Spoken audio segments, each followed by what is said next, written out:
मैं देवधारा हूँ। एक वृद्ध महिला एक सब्जी की दुकान पर जाती है। उसके पास सब्जी खरीदने के पैसे नहीं होते हैं। वो दुकानदार से प्रार्थना करती है कि उसे सब्जी उधार दे दे, पर दुकानदार मना कर देता है।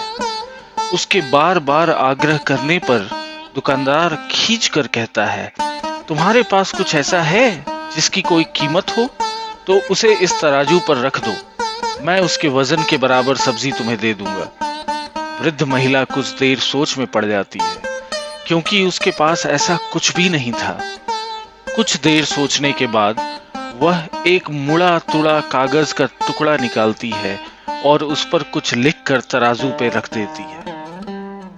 दुकानदार यह देखकर हंसने लगता है, फिर भी वह थोड़ी सब्जी उठाकर तराजू पर रख देता है। आश्चर्य!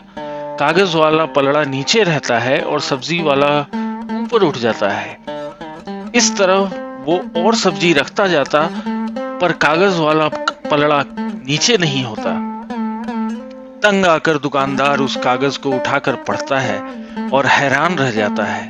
कागज पर लिखा था कि परमात्मा आप सर्वज्ञ हो, अब सब कुछ तुम्हारे हाथ में है। दुकानदार को अपनी आंखों पर यकीन नहीं हो रहा था।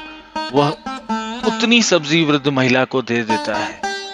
पास खड़ा एक अन्य ग्राहक दुकानदार को समझाता है कि दोस्त, आश्चर्य मत करो, केवल परमात्मा ही जानते हैं कि प्रार्थना का क्या मूल होता है।